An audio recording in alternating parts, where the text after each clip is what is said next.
feel free to type them in the chat box. But we'll also have time during the call where you can verbalize stuff. We'll have a lot of time in there. And I think Sonia will go over the agenda a little bit probably.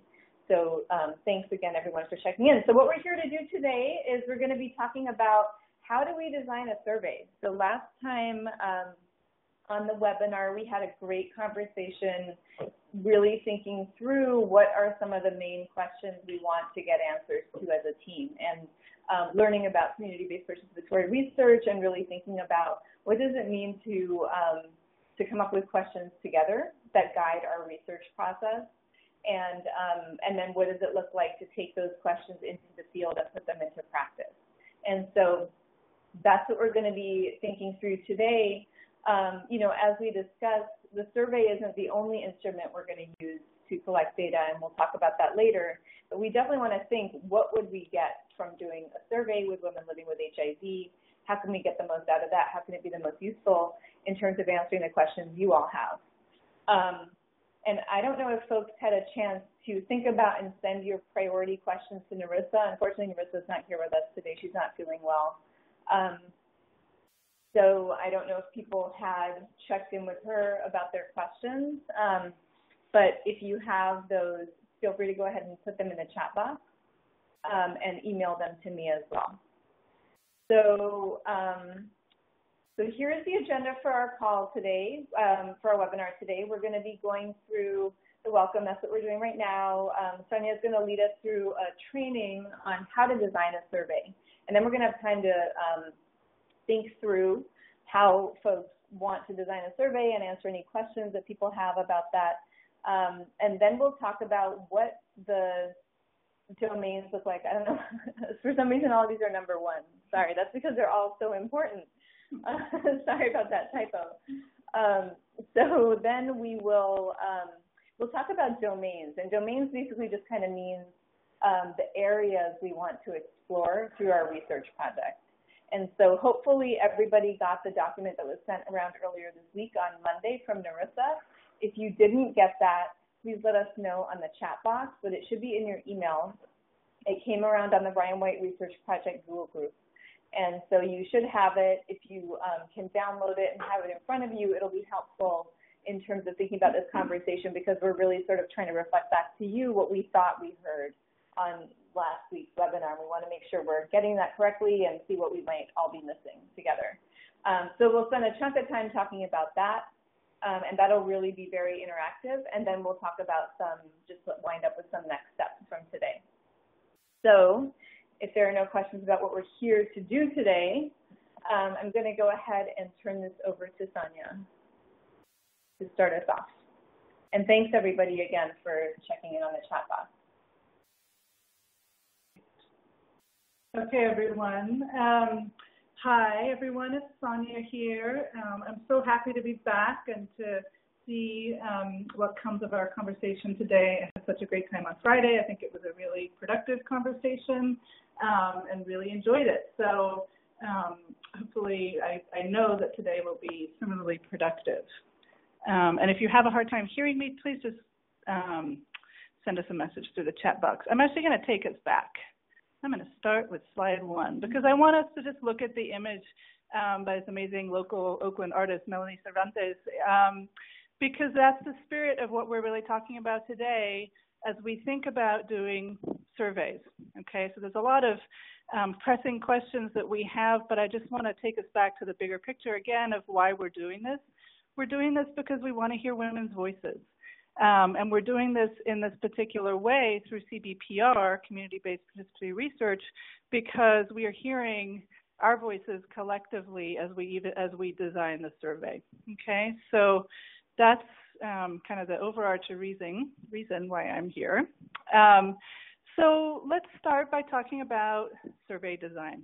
Okay, so the learning objectives for this kind of training part of the webinar, we'll start by describing some of the different sources of data that we'll be gathering through our PWN research project. We'll then move into a conversation specifically about survey design. What are key things that we really need to be thinking about? Can you hear me? When we design surveys. And then moving forward, we'll go into kind of what are best practices as we actually develop questions. So we'll go from thinking about surveys and then more specifically into thinking about questions. Okay, it sounds like people can hear. Sorry for my hesitation. I just wanted to make sure people could hear. So there are going to be several sources of data for our project here, okay? The first is a survey, and that's what we'll be talking about more today in terms of designing the instrument and the questions.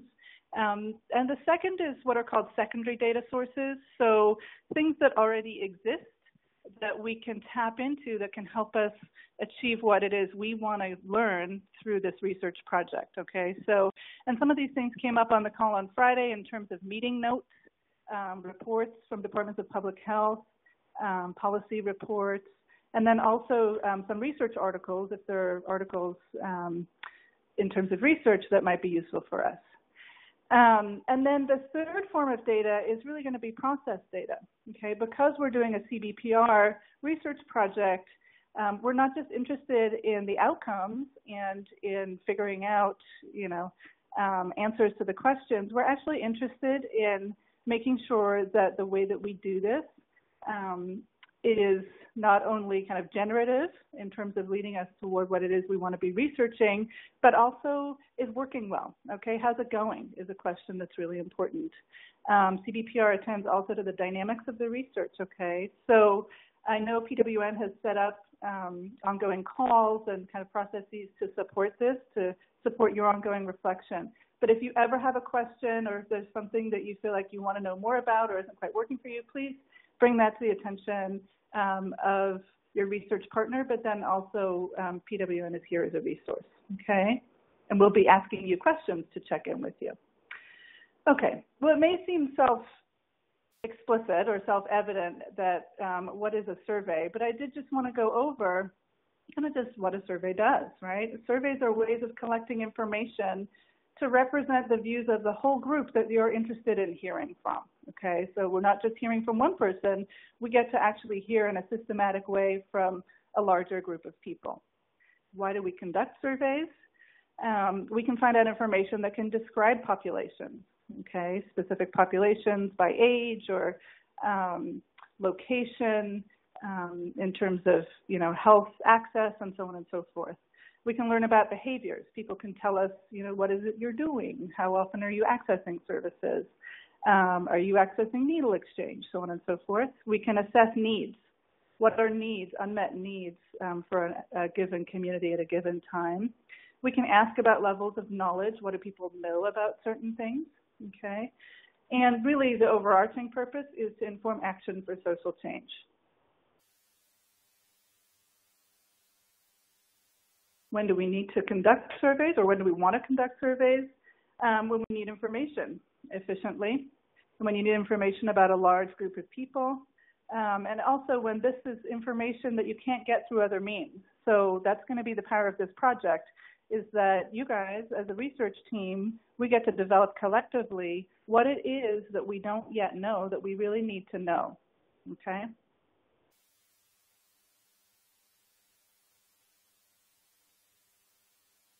We're going to try to speak up a little bit. Just let us know if you're having trouble hearing. Thanks for letting us know. Okay. In terms of preparing, getting ready to do a survey, we're already here, obviously, because we're on this call. We've decided, at least kind of very, very overarching, that this is worth doing, and we're still finalizing really what the purpose of the survey is. What do we want to learn, okay? We know for the most part who we want to survey. This is called sampling, who we're going to hear from. And then deciding what method we'll use. That's also something that we'll be talking a little bit about today. These are going to be interviewer-administered surveys. So people will be sitting with interview respondents as you're actually gathering the data. Okay, this is where it gets fun. So, and keep letting us know if you can't hear. I'm sorry that it's going in and out. All right, the first rule for writing a survey is keep it brief. Okay, we start talking and there's just so many things we want to know. Before we know it, we have 100 pages and we're like, wow, this is going to be really cool. And then we realize that it's far too long and people get pissed off. We've all probably been there taking a survey where we're just like, I don't have time for this. This is not working for me, right? So we have to make it community friendly. And to do that, we have to be respectful of what's really going to work for people and their time given, when and where it is we'll be administering the survey. General rule for a survey like this is probably, 6 is pretty short, but, maybe about 8 pages. I put on 15 to 20 minutes, but maybe 20 minutes, at most 30 minutes. At about 30 minutes, people start getting antsy and pretty much done for the most part. So, and then you really lose the quality of data. People can't really answer the questions. They're irritated. They're done. They need to go. Their kid's pulling on their leg, whatever it is. So, okay, so keep it brief. Less is more.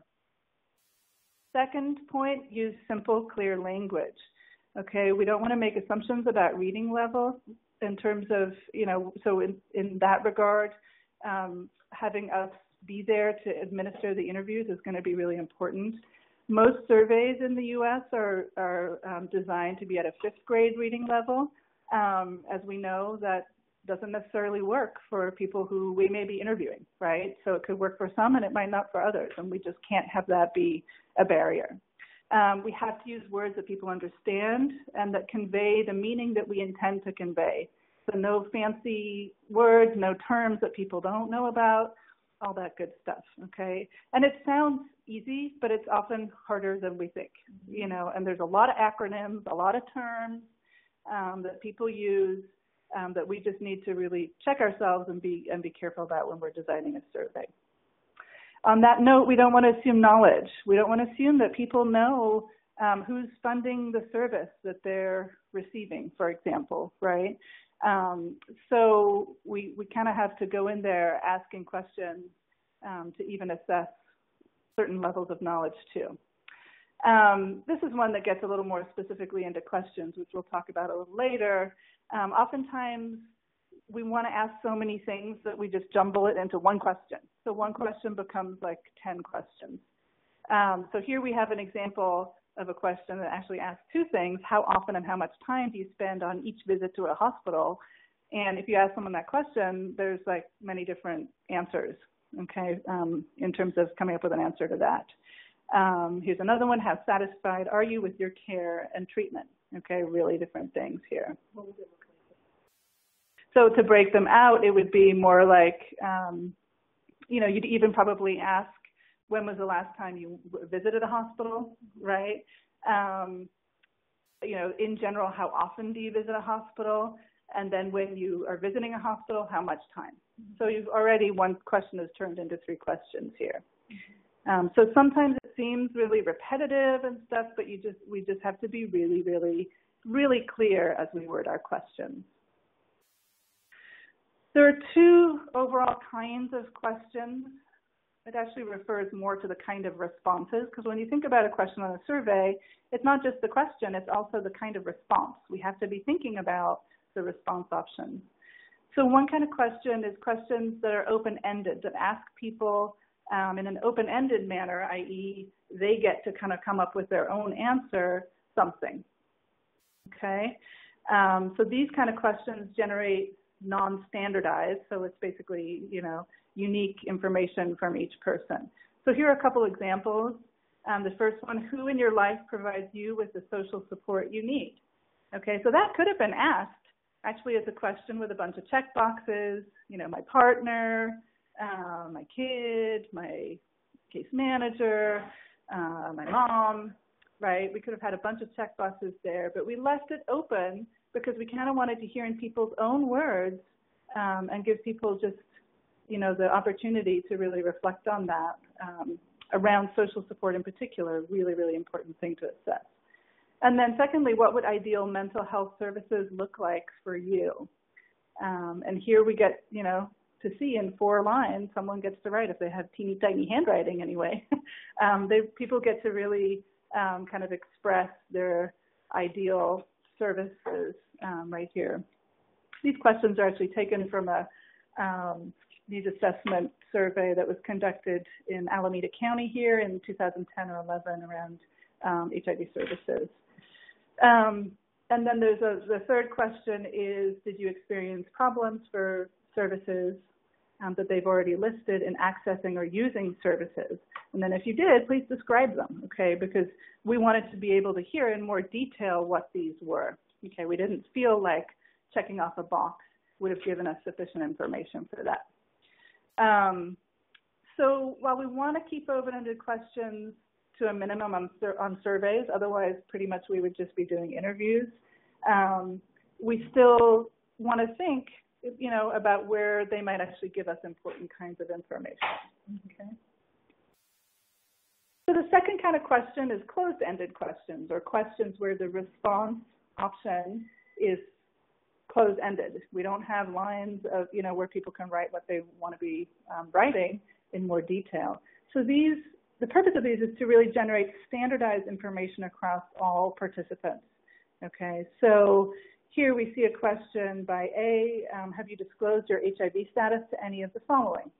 And then with the instruction to select all that apply: family members, sex partners, friends, other, and there people get to specify, you get to write online who that is, or no one, okay? And then another question, since you were found out you were HIV positive, has there ever been a time of more than 1 year where you didn't see a doctor or go to a clinic, yes or no? And I wanted to add this question because it shows that depending on how they answer the question, they can skip a few questions and go to the next one. So we may want to end up putting in skip patterns, and we'll see about that, okay? A skip pattern means jumping a few questions to go to a next set of questions, okay? Because if, for example, the person in this question said that there was never a period of time of more than 12 months where they didn't go to see a doctor or a clinic, then the next couple of questions that were specific about that period of time that were like, why was that the case, you know, wouldn't be relevant for them, okay? So again, depending on what we're asking about, we may be using skip patterns or may not, you know, I don't know.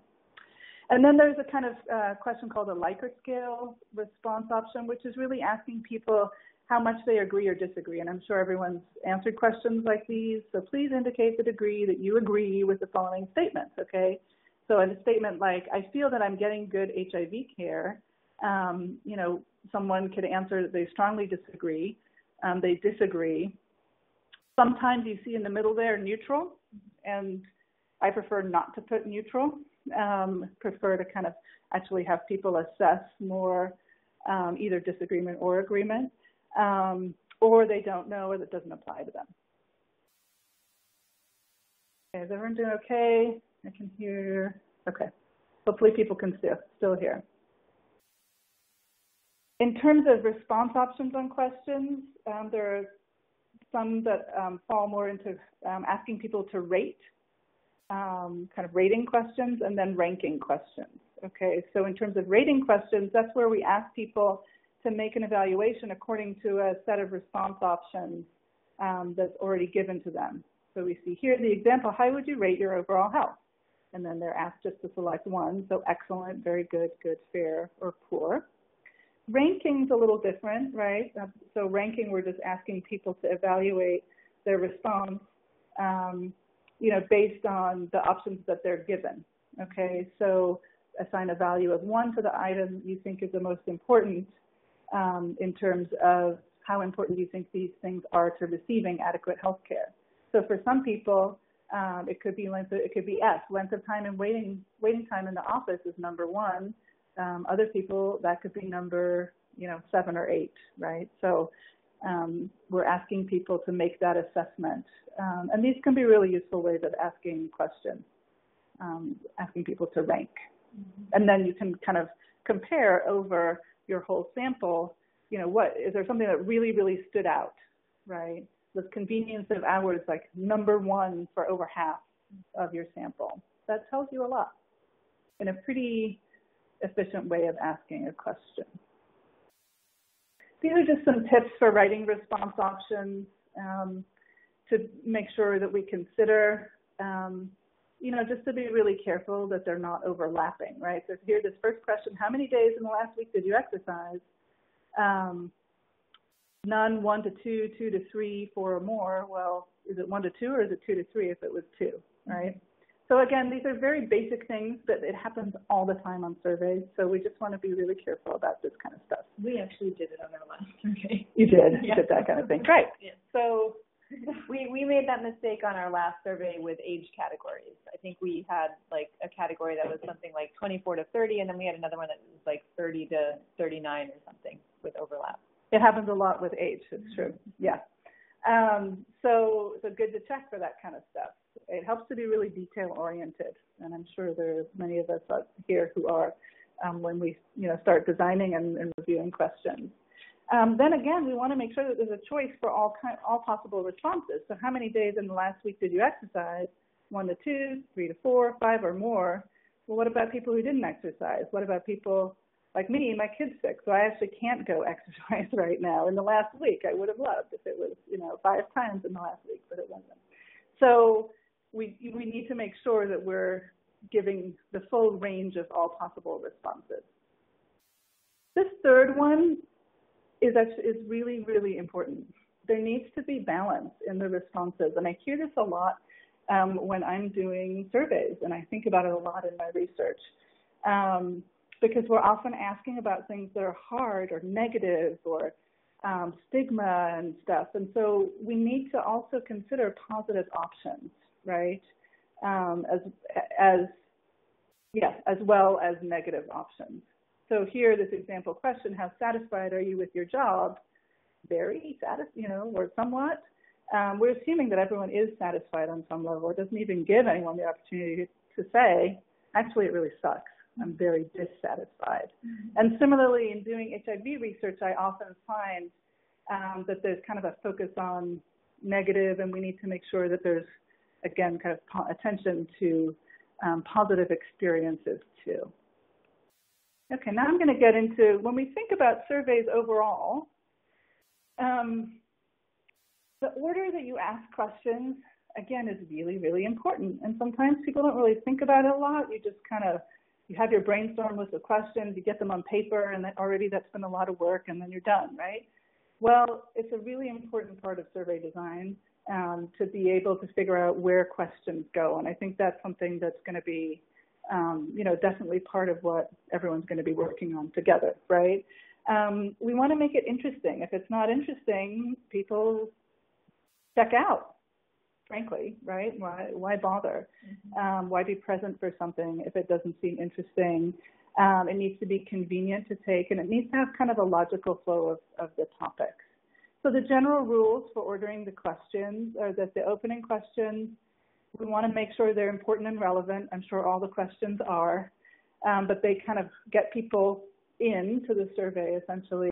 But they're easy to answer. We don't want to ask a whole lot of people right off the bat, because that's draining and it's off-putting, because people are just kind of settling in terms of just, the dynamic and getting comfortable and so on and so forth. We want to capture people's interest, and we want to provide motivation to continue, because otherwise people can just say, no thanks, actually, don't think so. Questions in the middle are more usually the more sensitive questions, okay, because we've established a little bit of rapport, we're in a bit of a groove after a few pages, after a few questions, and so then we can people would be more likely to be responsive to questions that are more sensitive, and a lot of our questions will likely be sensitive. And then demographics, interestingly enough, a lot of times you'll see on surveys, these are at the beginning, and it's actually pretty important to have them at the end, because people sharing their information about their income, for example, for some people, sexual orientation, that kind of stuff is really intimate and personal, and there can be a lot of stigma attached to that, and they're just not quite ready yet, right? And so you're kind of going there with these questions. I wanted to include an example. Again, this is from the same survey that I've drawn quite a few of the examples from this needs assessment here in Alameda County. This came up on Friday's call. Really, really critical point about how are we going to actually, make sure that we're protecting our participants' confidentiality. And so here's an example on this survey of how we work with confidential ID. Okay, so, and I think this is fairly standard, right? So first letter of your first name, last letter of your first name, so various months of your birthday, numbers and letters essentially that create a unique identifier for each person. Okay, so that's something that we'll probably want to build in at some point. But I did want to give you an example of that because it is so important to have on our surveys. And again, this kind of stuff really affects how people respond to surveys and the quality of the data. Okay, if people feel like it's not sensitive to confidentiality, then it's not going to work. So here's another kind of rule of surveys. Always do a trial run through, always. So, and this is basically called pilot testing. Take it for a pilot test, okay? The first, usually the way that this happens is that the first run is, handed out to peers and colleagues, okay? Your office mate or your roommate or your whoever, right? To each other, right? We can just administer it with each other, with our research partners even. Because oftentimes we just go into the field, we're like, okay, we're ready, and we haven't actually taken the time to even see what the flow is like, to even time ourselves taking it. It could take 45 minutes, and we didn't really think about that, right? We also want to make sure that we're administering it to the people who we're wanting to be serving, or the community members as well. And again, this might just be a few, like 3 to 5. But taking notes about what happened, and questions that maybe just completely bombed for whatever reason, even though we were really careful in coming up with them. I think in all my 20 years of doing research, I don't think there's ever been a time where I've gone through a pilot test and made 0 changes, even being really careful about developing the survey. Okay, and then you make the changes, hopefully just a few as you need. Okay, and these are the considerations. So are people understanding the questions, which is really more about, are we communicating as researchers the true meaning and intent of the questions, right? So it's a reframe, it's around us. We are responsible for making sure that there's a clear communication of meaning. Do we need to add or delete? Did we completely forget, I don't know, how many people are living in their household or something that we know is really relevant? And then we're able to assess the length of the survey. Is it too long? The mode of administration, is it working to administer in person? Is a question totally confusing? We don't know until we do it. Okay, so that's a lot. I'm wondering if people have questions, things that would be helpful to clarify, things that you want to say at this point. Go ahead and post to the chat, or also just *6 to get off mute and let us know any questions you have. I've done a lot of talking, so it's time for conversation.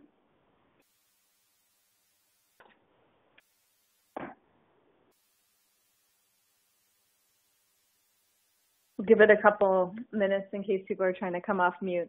Again, it's *6. Oh, okay. Here's a question. What if somebody doesn't want to answer a question? That's a great question. If someone doesn't want to answer a question, they shouldn't have to answer a question, right? I mean, oftentimes there are reasons why people don't want to answer questions. We're not there to make people do something they're not comfortable with. And actually, in my research, it's always part of my consent process, is in consenting to talk with people and make it very explicit. You never have to answer any questions you don't want to. So that actually could be part of the brief consent that I think we're going to be having in the very beginning, to give, and I, for the most part, usually experience that people are comfortable answering questions, even when they're super sensitive. But I think it's really important to make sure that that's the dynamic that we're setting up. I don't know if you want to add anything there. No, I think that's exactly right. It's another one of the reasons why piloting is so important, because I think if we find that there's you know, like a whole section that multiple people are telling us they don't want to answer, or there's a question that nobody's responding to, then we know that maybe we need to change that question, rework it, reword it, move it to a different place, or maybe this is not the right way to ask that question, and maybe it's not a survey question. And I remember in our sexual and reproductive health care survey, for example, which Ebony was part of that process, and might be able to say more about this, but when we pilot tested the survey, we had the advisory team pilot test it, and the advisory team was 8 women living with HIV from across the country, and they got back to us and said, we feel like there are too many questions here about trauma and violence, and we don't feel like this is the right way to ask these questions. And so we ended up taking all of those out after doing the pilot test. Yes. Yeah, definitely a good reason to do a pilot, so that by the time you're, you know, really in the field with the survey, you're really realizing, or, you know, that they are the questions that have already kind of gone through people's experience, essentially. Okay, I'm seeing some other questions here popping up. So will we be using SurveyMonkey or other software? Yes, we will set up a SurveyMonkey with the questions. And so you'll either be able to enter the data into there directly as you're asking them the questions, or people can take it themselves too with you there and ask you questions if they have questions as they're going along. I also see a question here about whether it will be in Spanish. I think that depends on what we decide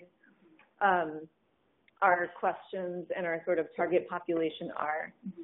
So that is a really good question that I remember was brought up last time as well. And we can definitely talk about that if we need to. And then there's another question. Can we write down the answers for someone if writing is an issue? Yeah, I mean, this is going to be administered through SurveyMonkey, so there'll be a computer there.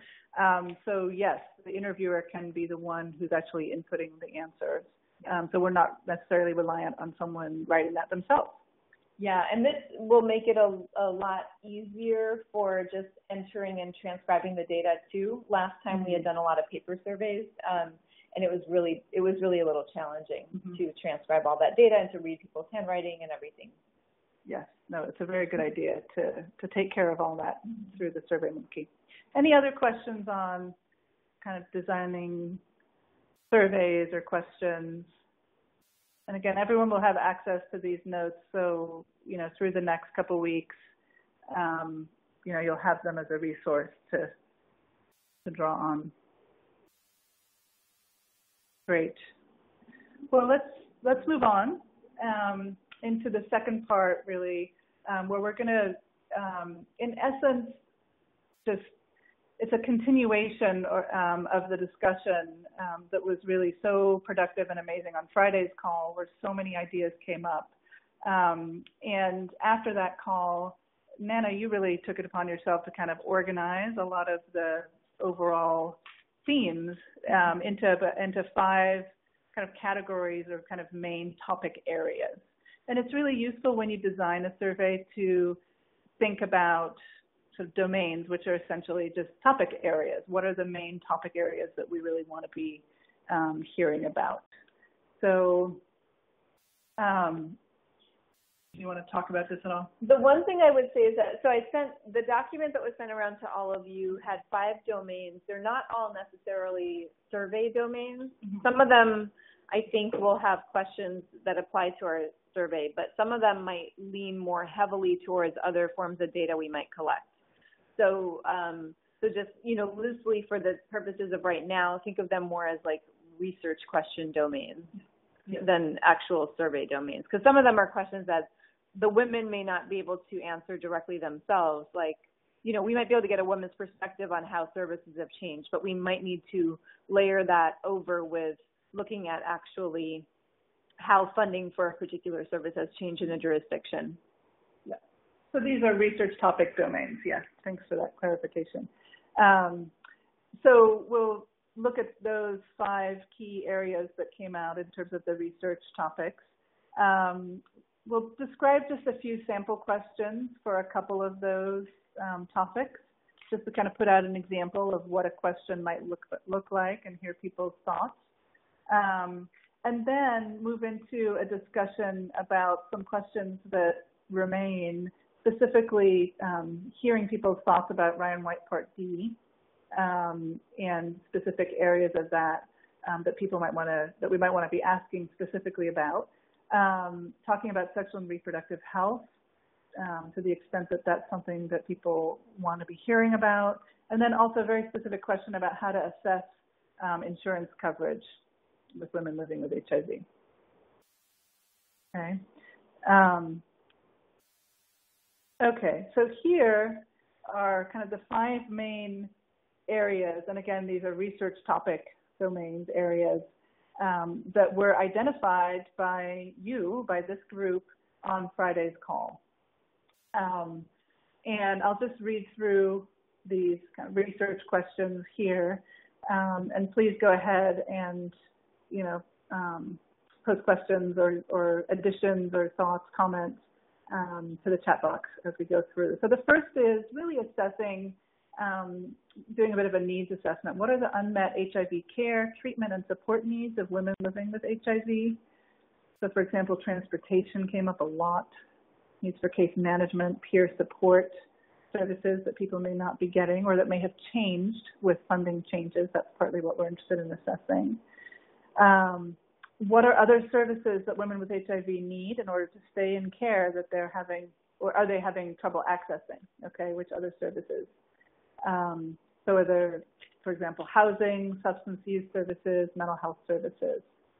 And then third, what is the quality of care women living with HIV are receiving? Okay, is this care non-stigmatizing? What kind of comorbidities is it addressing? Is it trauma-informed or not at all? Okay. 4, what is the quality or quantity of services available to women living with HIV in each region? Right, so we have the amazing power and capacity of being based in, 7, I believe, regions across the United States. Mm-hmm. So that gives us a lot of ability to actually be able to look at differences here in terms of what's happening in each region, okay? And what might have changed, this is 5, what has changed about the quality or quantity of services available in each region. Okay, so are there cuts to funding, cuts to programs, or organizations closing or ending their services?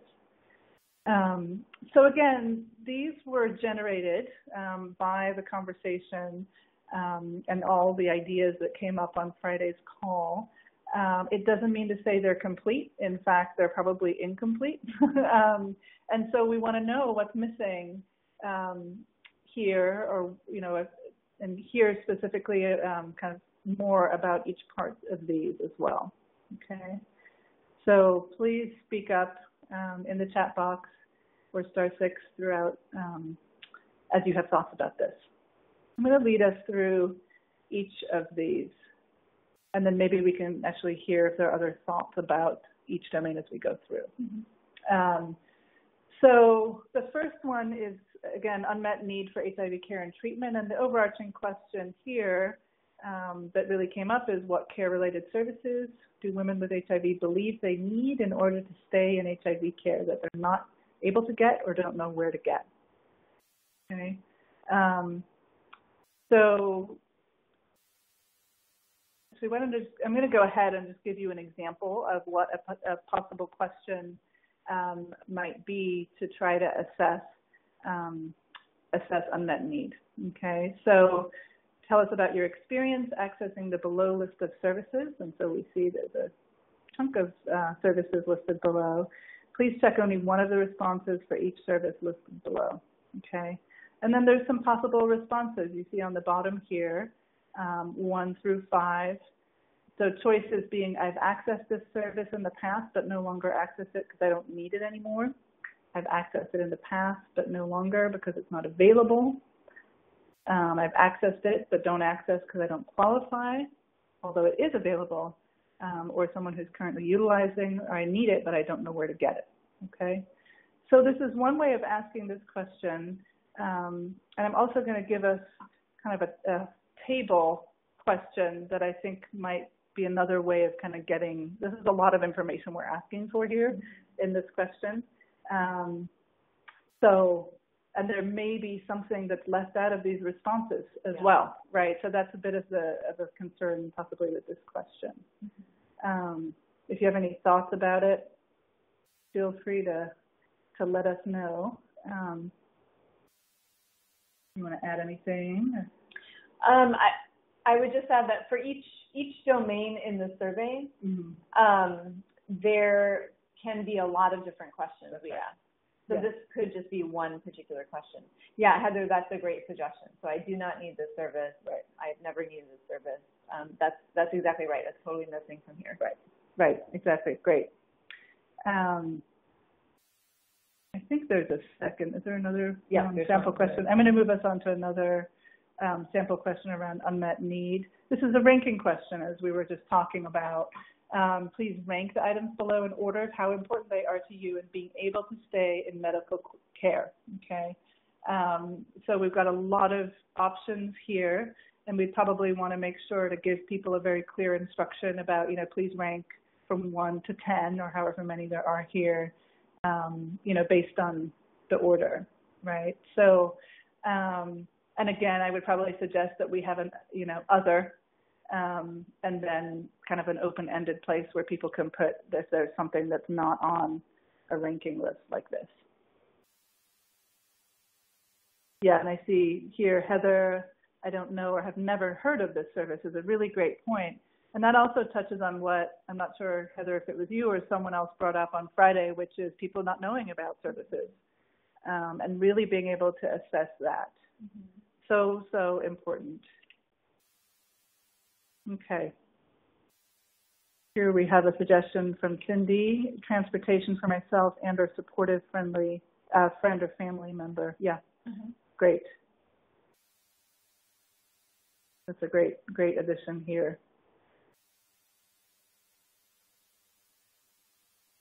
Okay, Lauren, I'd ask if a woman is having difficulty accessing services provided by a non-traditional peer, such as a harm reductionist or a sex worker.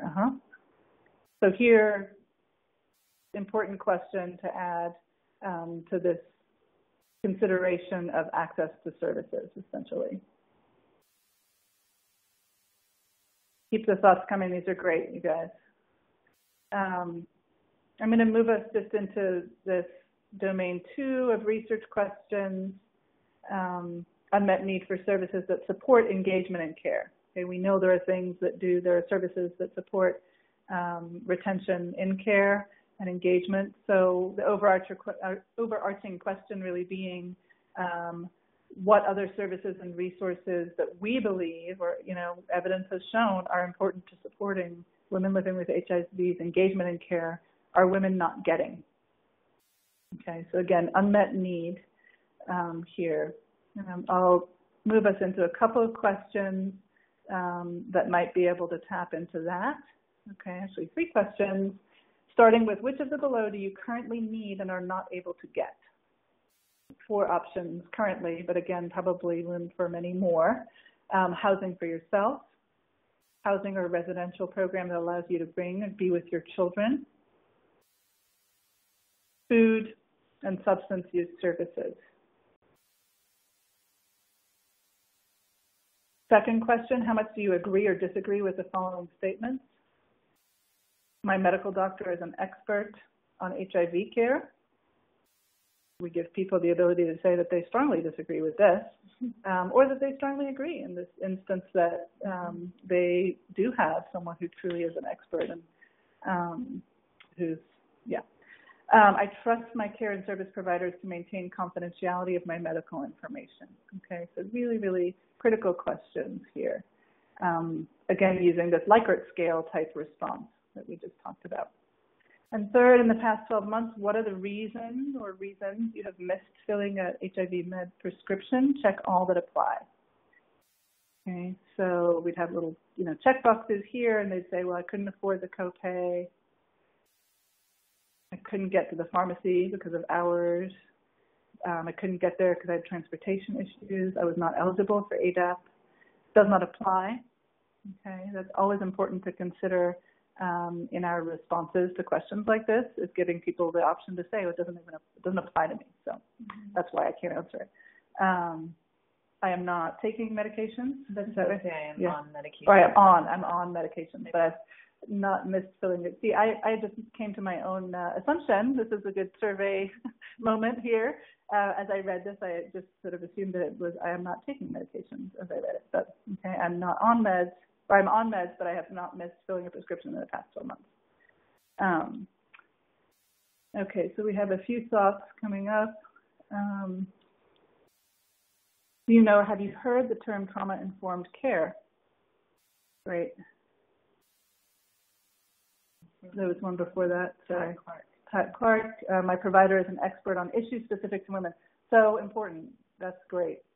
And there's probably quite a few different ways of trying to assess that, right? Or even ask about that, specifically in terms of, does your provider actually address issues related to women and women's health?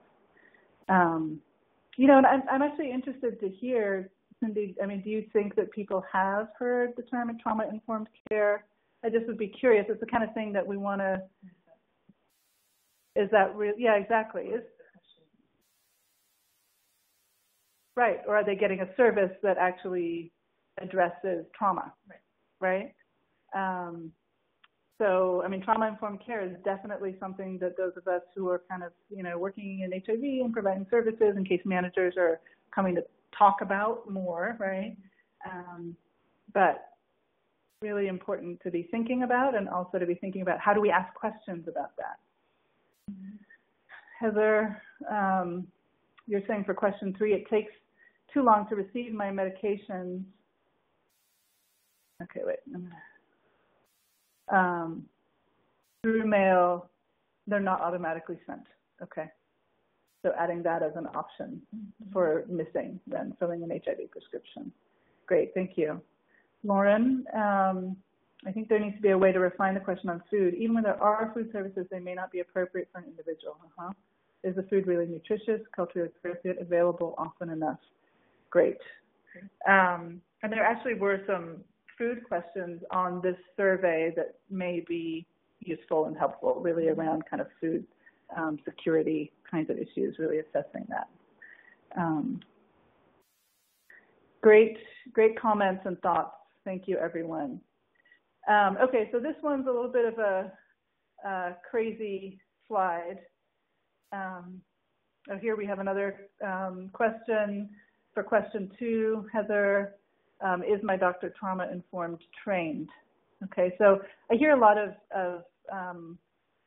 the necessity of assessing the extent to which trauma is being addressed in the provision of care, right? So, and again, we can try to ask, is my doctor trauma-informed trained, or we can think about there are other ways of wording that. I don't know, Heather, if you, do you think that trauma-informed is going to be something that's going to resonate for women? And if not, is there another way of kind of tapping into the meaning of your question? I'd love to hear any more suggestions you might have. My only concern with this is that trauma-informed might not mean a whole lot to some people. So let's keep thinking about that. I'm hearing a lot of interest in being able to assess that. Interesting. So here we have Vicki, you're saying the doctor might be trained, but they may not use their training and the patient might not be aware of it. Right. So it's true. We're not able to assess necessarily the kind of training that our providers have gone through. But really the question is asking them, is it part of the care they're receiving? Right. So important to be assessing if and how trauma is being addressed in the various kinds of services. Right, so great points here. Keep them coming, people. It's great. I love it. Okay, so coming back to kind of the crazy slide, I wanted to put this forward as an example, again from this HIV services needs assessment, where I thought they did a pretty good job of trying to ask a whole lot of questions in a fairly sort of systematic and somewhat intelligible way, okay? Like, So we can read the question. The next questions ask about possible services you might have needed and received as a person living with HIV or AIDS. For each service, please let me know if you needed the service, if you received the service, and if it met your needs. So here, if we go kind of on the right-hand side, we have the columns A, B, and C, right? So did you need the service, yes or no? For each service, going down through 14 here, and then it actually continues up through 20. I didn't include the rest of the list, but it was a pretty comprehensive list, but there are things that are missing from here, obviously. So did you need the service, yes or no? Okay. So for example, they could say dental health care, I did need the service. B, well, did you receive the service? No, I didn't receive the service. Okay, well, if you received a service, did it meet your needs? That's not relevant in that case because you didn't even receive a service, right? But we could say, well, yeah, I did receive medical case management and it did not meet my needs, right? So this really gives people the opportunity to go through this distinction between did they need a service, like identifying need for something, and then letting us know did they actually get it, and then because obviously getting a service has nothing to do with whether or not it met your need, right? So anyway, just a thought about possible structure. Vision care could be included, absolutely, yes. Peer support, vision care plus contacts. Okay, Ebony, you're saying you love the survey structure. Great. I mean, I put it forward as an example of, we're trying to get a lot of information from people, and I know it kind of looks like overload to look at something like this, but I do think, if the list of services are comprehensive and specific for what it is that PWN researchers want, then this kind of a format could be effective. Mm-hmm. Okay, I like this too, Heather, you're saying straightforward and to the point. Okay, so that's good to hear. It's really good to hear this feedback, and that's partly why I wanted to bring this kind of question forward. And again, even the questions up in the columns can be, would be specific to what it is we're trying to find out, right? We could even think about a trauma thread or trauma question related to some of these.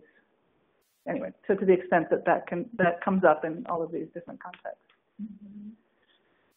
Lauren, you're saying there needs to be more than trauma-informed clinics. There also needs to be referrals. They're accessible for long-term healing and treatment, alternative housing, and income enhancement. Yeah, thank you.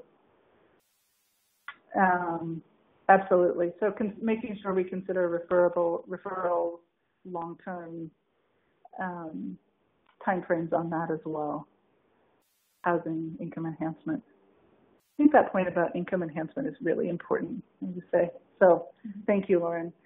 Sharon, can the survey be linked to a link maybe where it will open for data collection or will we only use paper? It's going to be a link, only a link. There will not be a paper and pencil version of this.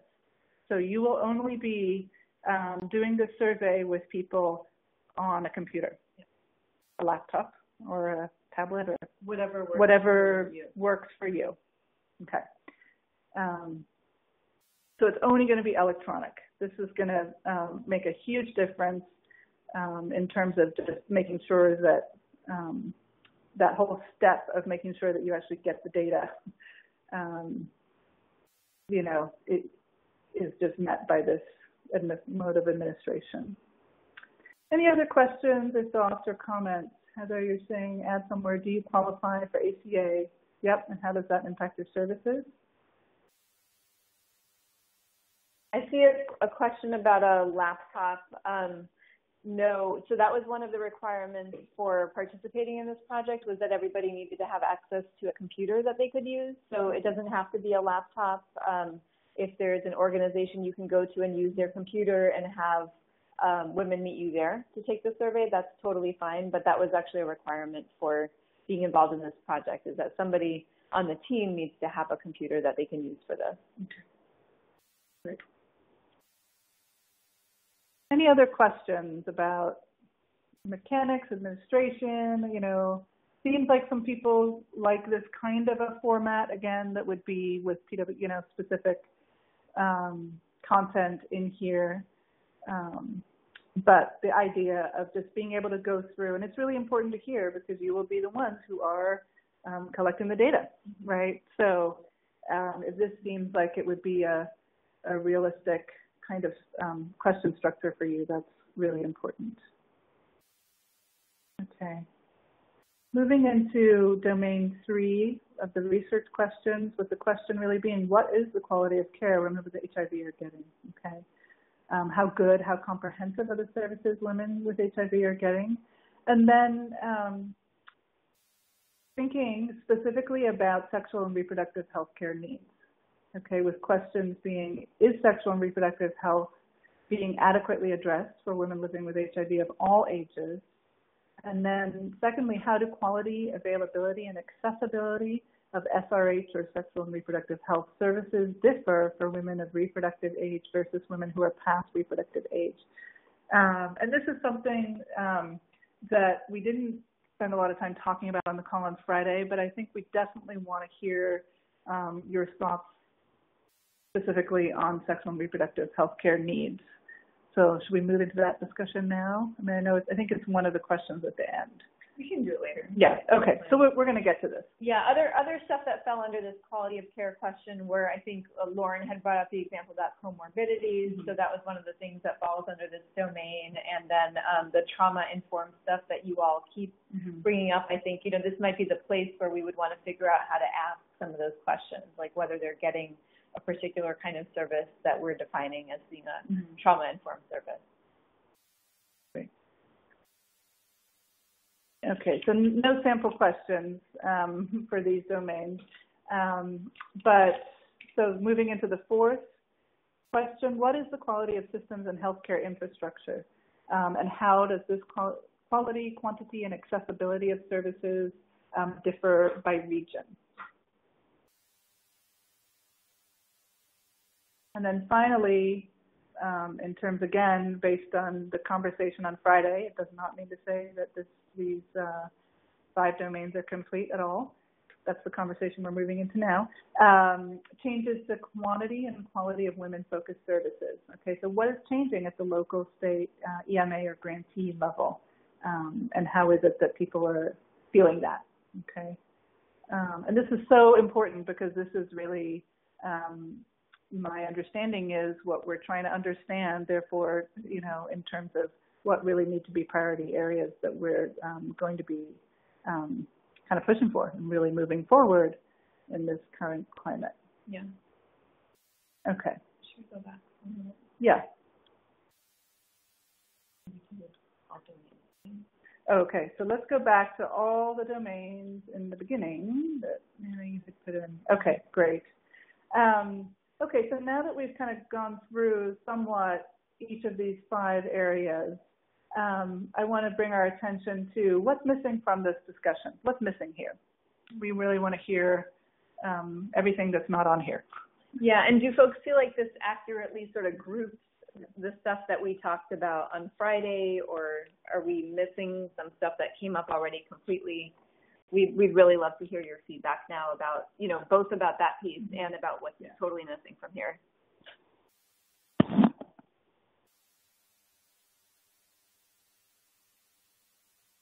And again, *6 to unmute.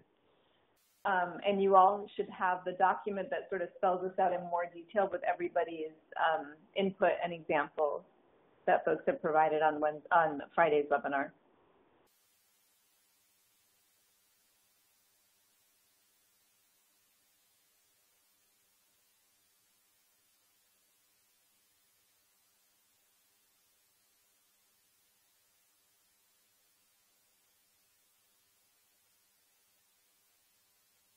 *6 to unmute, or you can weigh in on the chat box. Is this everything we need to know? Hey, can you hear me? Yep, we can hear you. All right, so I was looking at number 5, like custom funding, custom programs, organization, closing. Those things seem like they would be better fit for not the general, like like all women living with HIV because all of them don't know about that type stuff. So like CABS and different organizations. And the other question that I seen that was kind of missing that I'm kind of interested in is like who's at the table making decisions about how round funding is being spent. That's another kind of question that would be grouped into number 5. But again, that's not for the general population, if that makes sense. Yeah, totally makes sense. And I think what you're pointing out, that was Ebony, right? Was that Ebony? Yeah, I thought so. So I think what you're pointing out, Ebony, is that some of these domains, like particularly number 5 and potentially number 4, are probably better suited for different kinds of data collection that we're going to be doing. So there might be something that we ask on the survey about this, like what's changed about your care or something like that in the last few years, or has it gotten better or worse? Something like that we might ask. But really how we're going to get to answer these questions is looking at something like health department documents or planning council allocations or something like that to figure out more quantitatively maybe what exactly is happening, units of service provided, what's changing. So I think that's a really important point. And also, again, through potentially interviewing key stakeholders in your area or something like that who would know.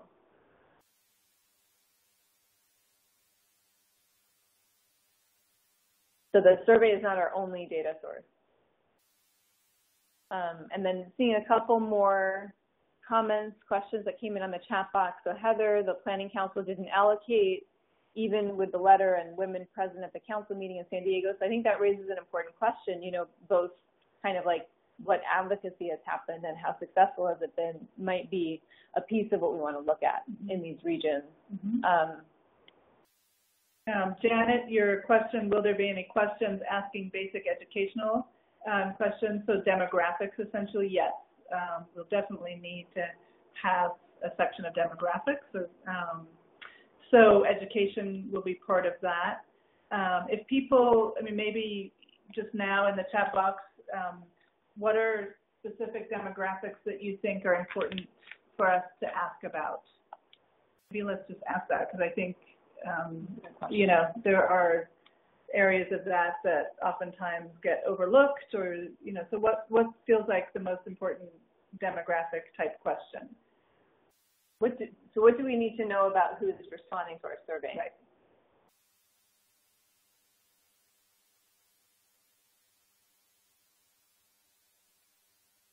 Okay, here, Vicki Lynn, your gender identity, yes. Sexual preference, sexuality, income, education, age, length of time living with HIV. Great. These are really important. And as you probably all, as we all know, there are good ways of asking these questions, and there are really terrible ways of asking these questions. So we're going to make sure that these questions are all asked appropriately and giving people the response options that we need to make sure that people have. Any other thoughts about demographics or questions or things that we need to know about people? Race. So race, ethnicity would definitely be one. Health insurance, absolutely. Yeah. Length of time living in current housing situation, yes. And even what is their current housing situation? Oh, wow, okay, they're coming in. Do you currently have a medical provider? Case manager, yes. So kind of who's on your care provider team, essentially. Lauren, we need to ask about levels of HIV information that women feel that they have. Okay. Can you be a little more specific? What kind of information?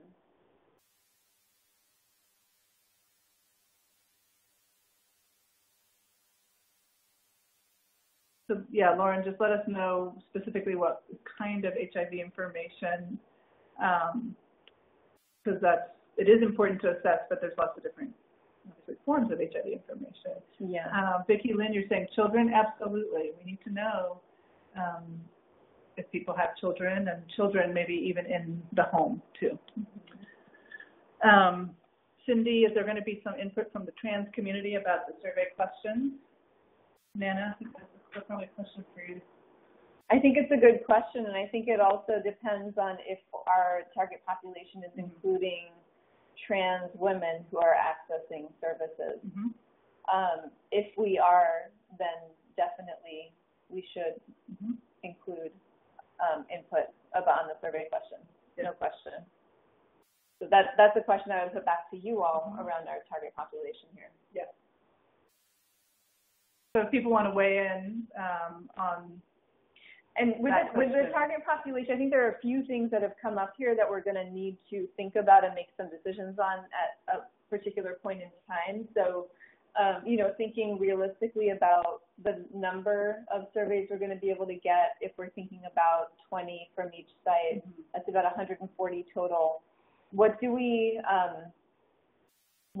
want to be able to draw as bases of comparison, and how similar do we want those samples to be versus sort of like how different do we want them to be? So for example, if we have one sample that has a lot of Latino women and then like 5 of them don't have any, how does that affect our ability to interpret the data?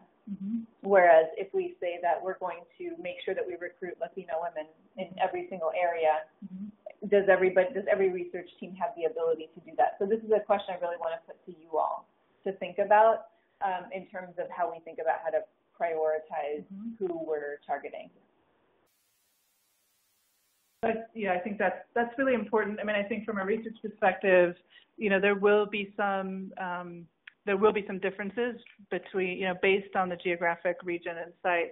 And I also want to say, in terms of inclusion, we always just want to make sure that it's really meaningful inclusion. So, you know, if this survey is going to be designed also for trans women, what else are we needing to think about in terms of the content of the survey? There's a lot there in terms of the outreach that we're doing, and just making it really meaningful, right? So that we just follow through meaningfully in all ways on the survey, in recruitment. That's going to be very critical. And ideally, we would have some trans women involved on our team from the beginning. Yeah.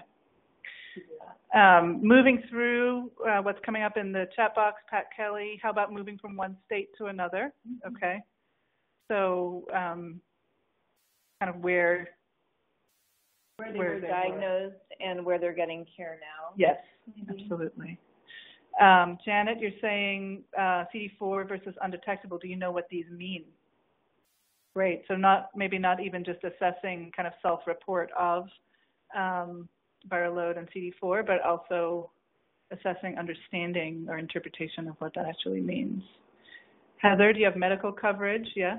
If so, what? And is your insurance working for you? That's a great question. Yeah. Really important. Okay. Pat Clark, transmission risk for virally suppressed. Okay, so asking about that. Pat, can you clarify what are we asking in that question? What do we want to know? Do we want to know if they know? Right. Or what are we trying to figure out?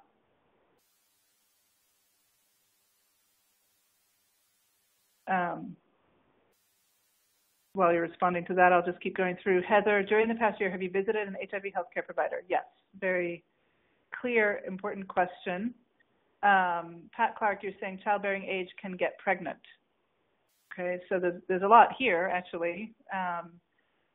So I would understand that might be, you know, do you know, or do you want to become pregnant? Maybe you could clarify that a little bit. Yes, Heather, you're saying sort of a self-assessment of current health. How would you say your current health currently is? Excellent, good, fair, poor. There I would just, you know, we want to make sure that we're attending both to physical, mental health, social, emotional needs as well. Lauren, do they have access to classes on disease process, medications, the relationship between HIV and other health issues, and wellness care? Wow, where do you get those? Right. Where do you get those? Says Nana. These classes or workshops should be on a lower as well as higher comprehension level and allow for more time than just at the doctor's visit. So I hear you saying that there's so much that's not covered in a clinical context. So kind of that's what you mean by HIV education. That's great. Thank you for the clarification. Okay, Pat Clark, urban versus rural. Mm-hmm. Yeah, we can. To answer your question, we can group answers by some demographics, and that's really why ultimately we want to be able to know, so we can say, women who identify as bisexual were more likely to have fallen out of care or something like that. And again, with our sample size, it might not be statistically significant, but we can still be working with this information. Mm-hmm. Heather, great question. Have you missed any appointments in the past 6 months? And if so, what was the reason? And that could be kind of a check all that apply or open-ended. It sounds open-ended in terms of how you're asking it. But even if it was kind of a check all that apply, there should be I actually, oftentimes there's the language of other and then a line, but something I prefer using is not mentioned here. It just, getting away from other okay. Okay, Pat, you're following up. If they're aware of the extremely low risk while virally suppressed. It's a really, really important question. Yeah, it is. Yeah. Great. Thanks for the clarification and follow-up there, because my guess is there's probably quite a range of knowledge around that, and for women in particular, so important. And in some ways, some of those kind of questions can help us get to, I think, some of the other questions we're trying to figure out, like how much do they know about their own HIV? How well are they being informed about their HIV? How well are their providers informing them? If we can get at some of these questions that address or look at their specific knowledge and understanding and belief. Mm-hmm. Mm-hmm. Great. These are so great. There's a lot here. So wonderful. Keep them coming, you guys. How long have you been aware of your diagnosis? Yes. Vicki, does your medical clinic have a behavioral health professional? Really important. The only thing I'd say is maybe just the, wording that people, how people would hear about that or understand that. So I don't know if that would be what are we really asking? Case manager? Yeah. But are you asking about like a therapist or a social worker or? Right.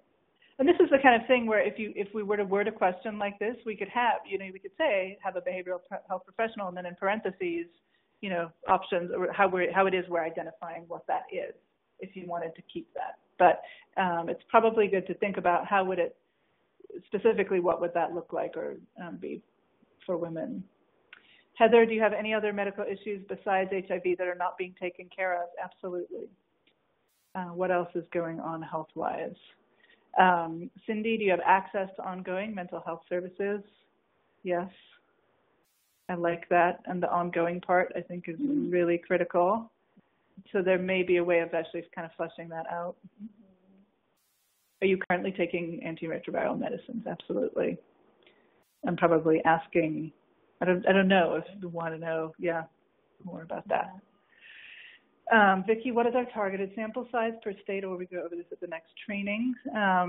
So we have budgeted for 20 surveys per site in terms of the incentive. Mm-hmm. That's what we can afford. Great. So 20 surveys. So that's going to be 140. Yeah, we would love to do more, but it's the financial constraint, unfortunately. Great.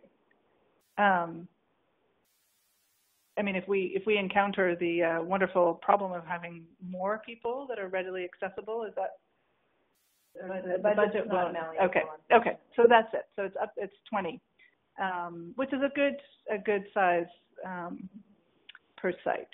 Mm-hmm. Okay, Pat, you're following up here. Providers are still telling female clients that can't get pregnant or at risk of transmitting. Yeah. Yes, exactly. So what messages are they hearing from their providers about these questions, like around viral suppression, around childbearing, around pregnancy, the possibility of pregnancy, all of that? really important. So important to assess. Yeah, thank you for that clarification. It's so critical. And again, my sense is we're going to see some differences depending on where you are. Maybe not, we'll see. What is your highest level of education? Yes. What best, yes, describes your employment status now, employed, homemaker, student, retired, disabled. So yes, questions about, these questions are kind of socioeconomic status, right? So income, education, and occupation. So there are some fairly standard ways of asking these questions. It is also really important to distinguish between kind of individual income, but also household. Yeah. And the source of income. And the source of income, sure. Vicki Lynn, mental health therapist. Yes, so you were talking about a therapist. Okay. Mental health provider. Okay, here we go. Heather as well. What sources of income do you have? Exactly. So making sure that this list is comprehensive here. Employment, SSI, SSDI, TANF, child support, other. Yeah, and what are your expenses? That's really important too, the flip side of that. Okay, Lupina listing some other health issues. Yep, that's come up. That's definitely important to know. I would say not just drug use, but alcohol abuse too. Okay, alcohol, huge.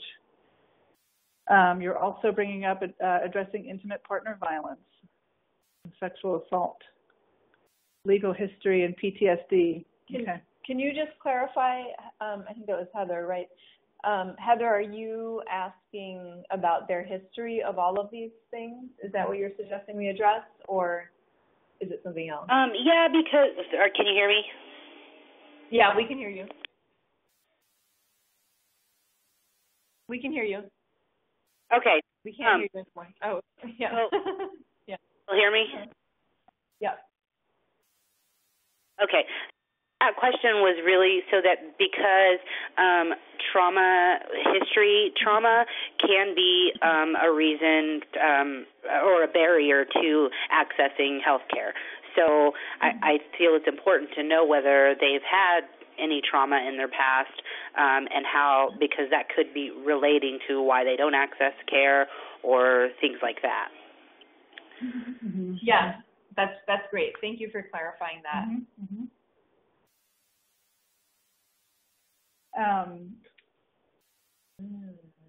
Pat, how would we get to a question that would let us know about other conditions that they now have from HIV meds? Yeah. Really good question. I think in part because it's hard to say exactly what's caused by HIV meds, except for things that are really clear, like lipodystrophy or, maybe some kinds of like kidney and liver damage potentially we could ask about. But that's a really important question that we might want to figure out how to get to. I'm hearing a lot around wanting to know about other health issues they have going on. Absolutely. And also tobacco, so alcohol and tobacco as well as other substances, yes. Okay. What a great list, everyone. This is really a lot. Nana's taking notes here, so we're capturing all of this. Does your doctor talk with you about new medications that might be beneficial? Yes. I mean ARVs. Great. Yeah, there's a lot of information to gather. So these are all, this all came up around demographics. What is it we want to know? We want to know a lot. We want to know a lot. We have 100 pages of demographics, everyone. Okay. Great. Thank you for all those ideas. If, other things come to mind, just keep them coming in the chat box. I think, Nana, since we're at 4:20, I might move us to the final 3 questions for discussion on those. Or do we want to just continue with assessing, do these 5 kind of overall domains, research questions, capture what it is that we're interested in, or what's still missing from this?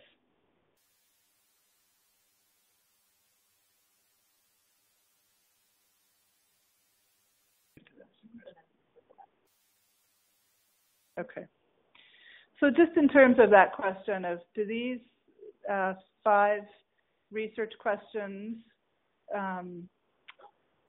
capture the most important things we want to learn, or what still feels like it's missing here? With the understanding that we do have the demographics and section as well. What's missing here?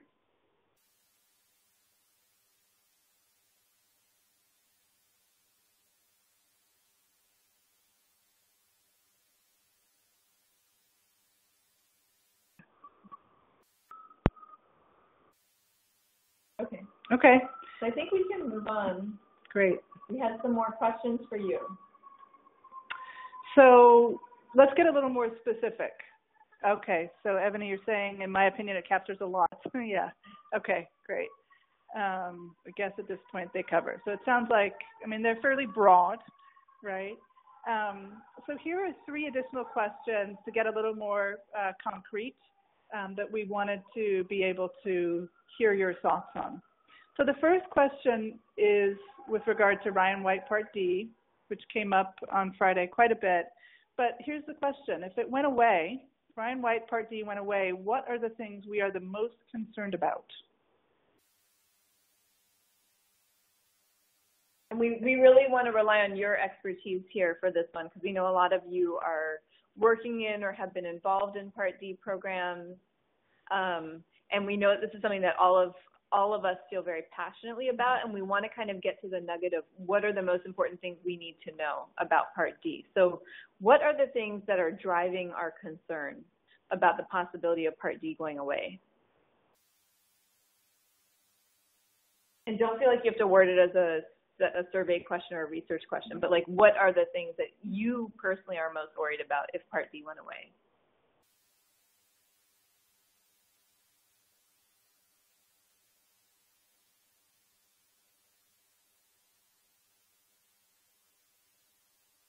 Star 6 if you want to say anything, or go ahead and put it in the chat box. Pat Clark, wraparound services specific to women's needs. So say more, Pat. What does that mean?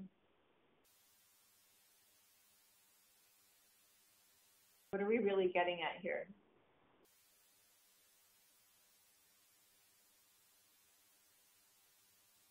Okay. So like specific kinds of services, like transporting a client with her kids. Mm-hmm. Okay. Funding for women and family-specific services. Again, Vicki, I'm going to ask you if you can clarify what those services are. Heather, I see you have peer support services in here. And Lauren, you've said you feel that your voice and opinions would be drowned out by always being in a predominantly male atmosphere. Yeah. And do you mean, just to clarify, do you mean in a clinic or service delivery setting, or do you mean from an advocacy perspective? Do you mean like for the client or for the advocate, Lauren?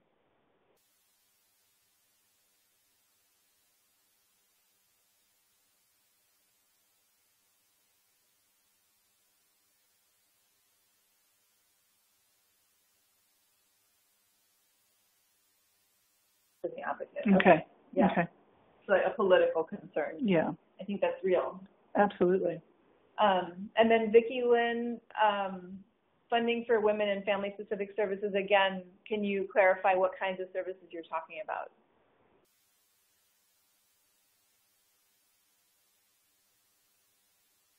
Mm-hmm. Heather, you're echoing this. It definitely makes women seem insignificant, that there's something powerful there. Mm-hmm. Yeah. Cindy, your question, do reproductive services fall under Part D? Yeah, they have. That's not the only place they are, but definitely for women of reproductive age, that's the place where women have been sort of targeted. Although it's important to remember that there aren't Part D programs everywhere. So a lot of women with HIV are relying on other places to get sexual and reproductive health care that are not always as good as Part D programs. And then Pat Clark, you're saying our Part D funding is for case management services, so not addressing support services, or not so addressing support services.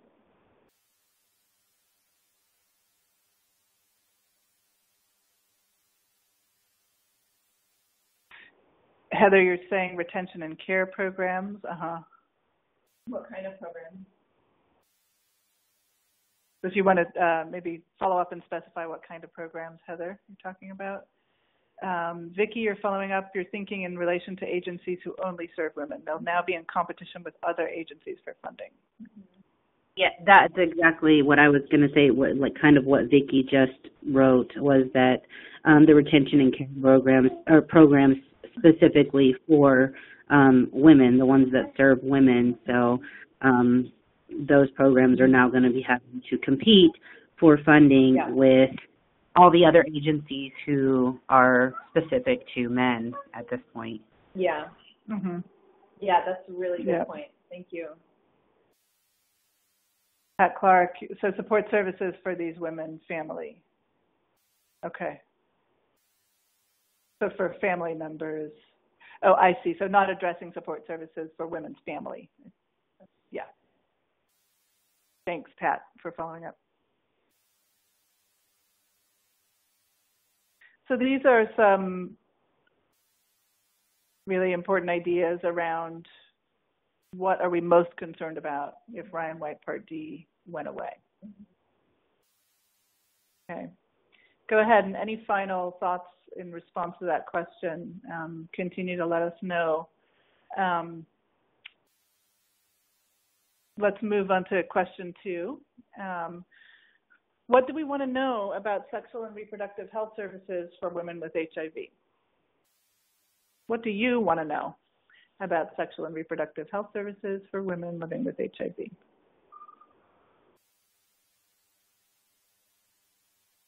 Heather, you're starting us with, do they exist? Yeah, That's what I want to know. Just the basics, right, exactly. If so, I hear you say, where? Okay, great. Do they exist and where?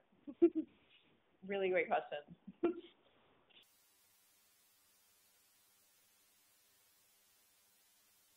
So if they exist, what do we want to know? Are they really specific to women? Okay.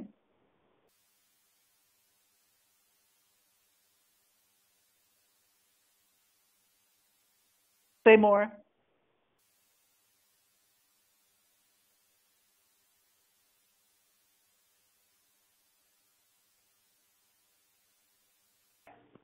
I guess the say more would be, are they really specific to women living with HIV? Because we can all go to clinic or, Sharp and all these places who do have sexual and reproductive health services, but are they the same services that women with HIV need?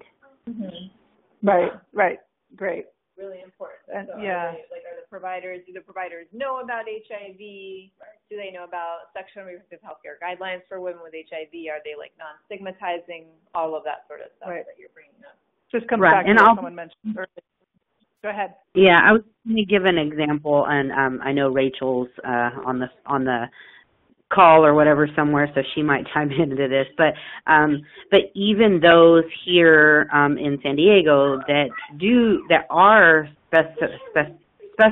specific to women in HIV, sexual and reproductive health services, are not so much trained, or they're not as trauma informed as they should be, because one of the questions I remember Rachel telling me that they kind of asked her was, "You're not having sex, right?" Like if she were to say yes, that's wrong. You shouldn't be.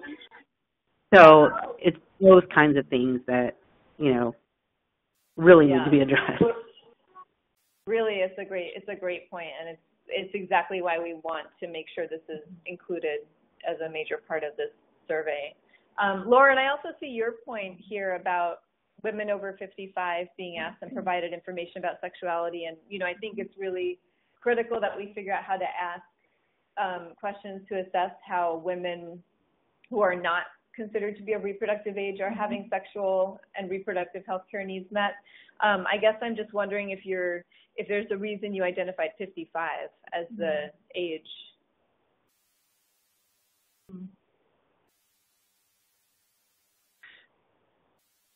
And Rachel, you're following up here and saying that was terrible. She left me with no option but to say no. It just is so.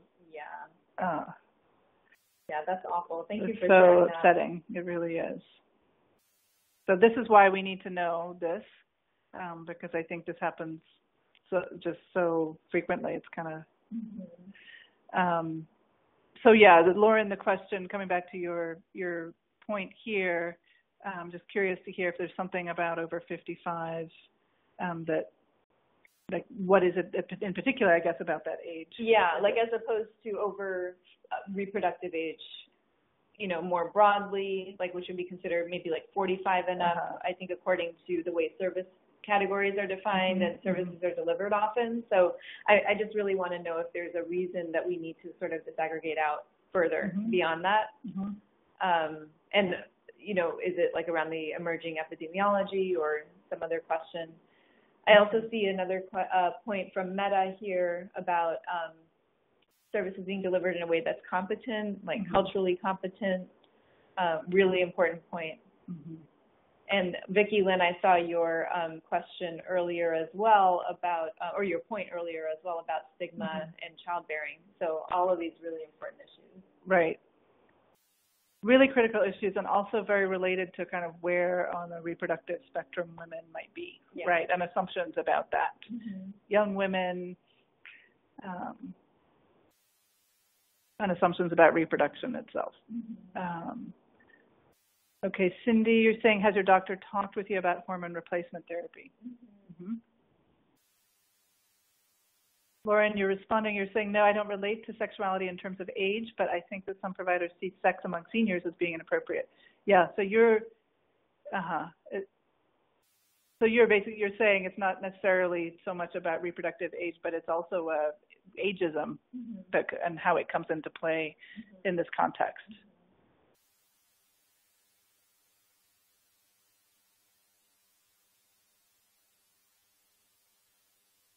They're really good.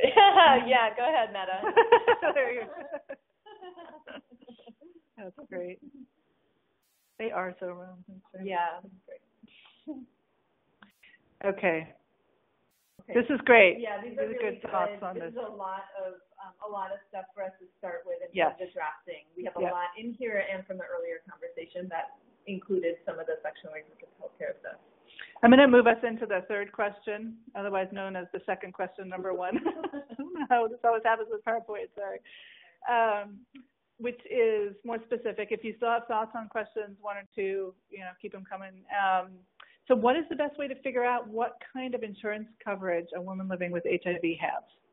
Yeah, so this is really a question for you all, and I know it's come up a number of times, and it's something we really want to figure out how to address. So figuring out who's a different, is she on Medicaid? Is she on SSI, SSBI? Like, what are the different, sources of income she has? What are the different sources of particularly healthcare insurance she has? And how does that impact her access to care? But we really wanted to get a sense from you all about the right way to figure out how to ask that question in a way that's meaningful to women who might not, that it might be meaningful across the country, first of all, because in specific places it might be like, oh, are you on, like here in Alameda County, it might be like, here, are you on the county low-income health program? But that's not going to be applicable everywhere. And do people think, so Heather, I see your suggestion here, do you have medical insurance? So I guess my question to you all is, would people say yes if they meant Medicaid? If people are on Medicaid, would they say, yes, I have medical insurance? Like, how are we really getting the information we want? Or people are on ADAP, are they answering that? I was just thinking that, Heather, and then it popped up in the box here, and then list all that they can check off.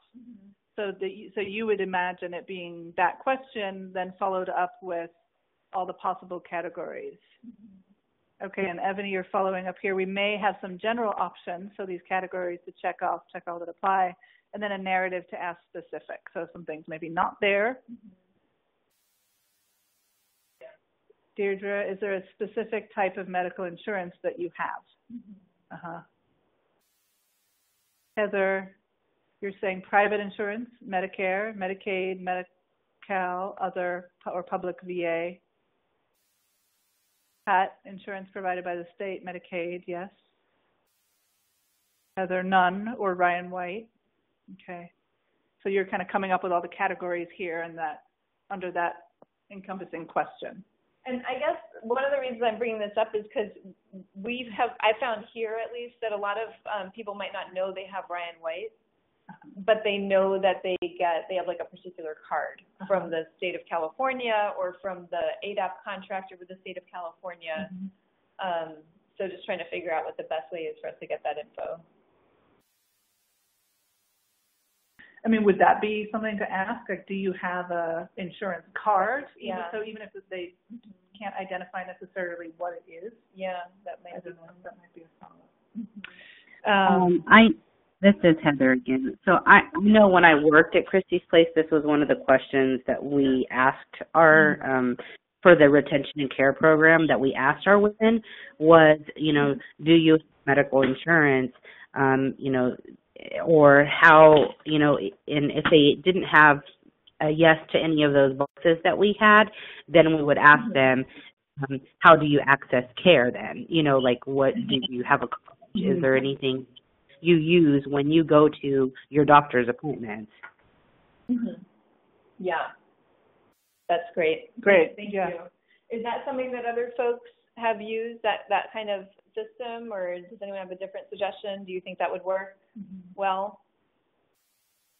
It sounds like we're talking about asking what forms of medical insurance do you have, having a whole list of choices, and then having some option that's more open, that's like, if they didn't check off any of these or if they have an additional one to let us know.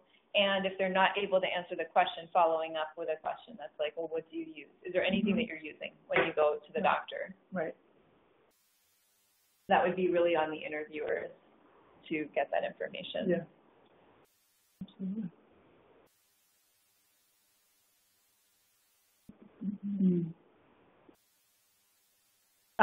Yeah. So, Pat, you're bringing up the fact that each state has different kinds of insurance. So we could list the names, and then researchers can lump it into general categories specific to all, right? So in this state, it's known as this, and this state is known as that, right? So then it would be important for just to have that state-specific information.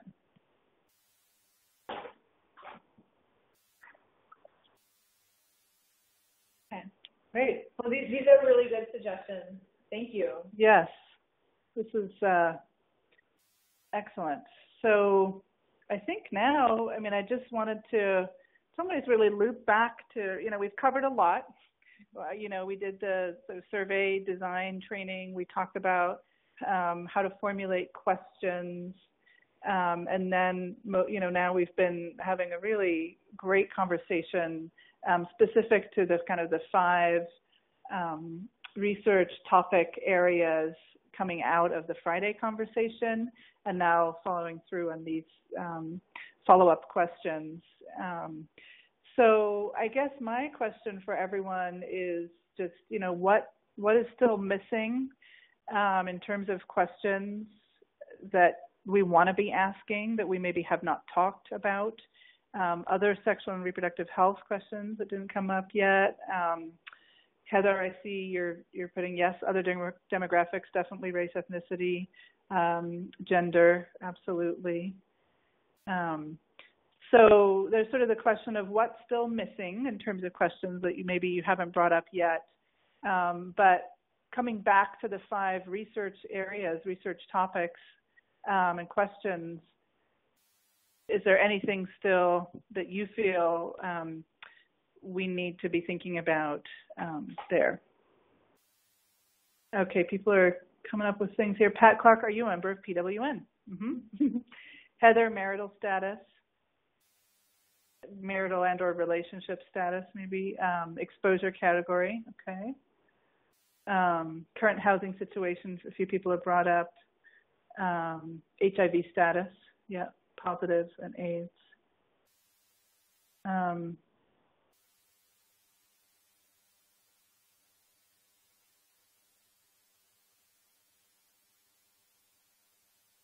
Annual income, yeah.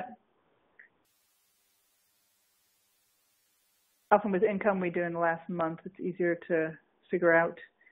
Lauren, formerly incarcerated, right? So incarceration history. Ebony, I'm not sure if we said this already, but social support, absolutely. Ebony, can you clarify what would you be looking for? How might we ask that?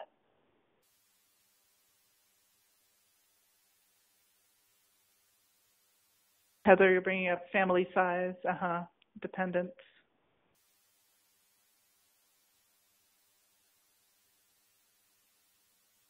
What type of social support does she? So, do you mean? So I'm sorry to keep asking you this, but I'm just trying to figure out: are you asking around? Does she have support around her HIV, or is it like? Do you have somebody you can call? You know, there are some surveys that try to measure social support more generally, and it's like. How many people do you have that you could call if you had an emergency? If you needed to like borrow $100, like is it like one person you could call? Are there 3 to 5 people that you could call? Are there like 10 people? You know, like there are different ways of sort of measuring social support, or like if you were locked out of your house, like is there somebody that you would call? You know, there are just like different ways of asking. So I'm just trying to be a little more clear. I think Ebony, you said yes, following up on the social support, maybe in response to what, Nana, you were just saying. I'm not sure which one. The social support. Is it around her HIV status specifically? Does she have support? Like, do people know that she has support from family or friends around her HIV?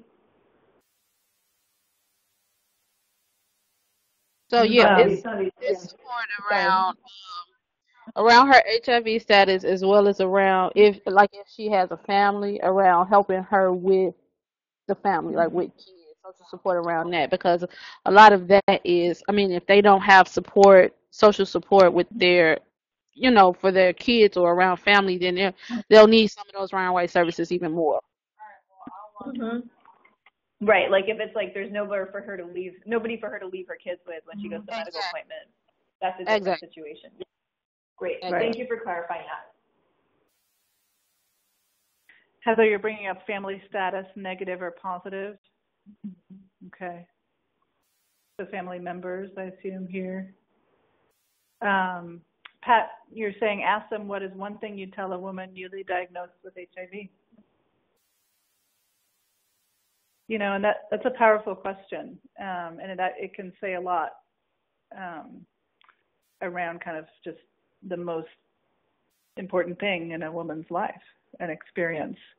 And that could be kind of a brief, open-ended question, maybe toward the end. Cindy, you're saying, if on disability, would you like to work again? To work. If so, do you know if there are services to help you? Great. Okay. And Vicki, you're bringing up emotional support versus tangible or kind of what's known as instrumental support. It's that like financial, childcare, that kind of thing. Ebony, if she has kids yet? Heather, have you disclosed your status to anyone? And that, for example, would be kind of one question, yes or no, and then you may want to find out more.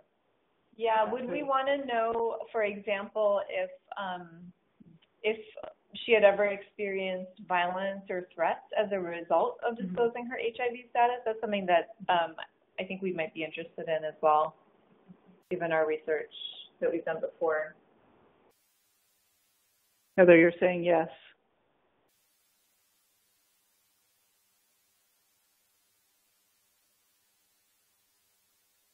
And this is really, as you brought up, getting at fear, stigma, and denial. Vicki, you're bringing up what would you tell a young woman to prevent her from getting HIV? These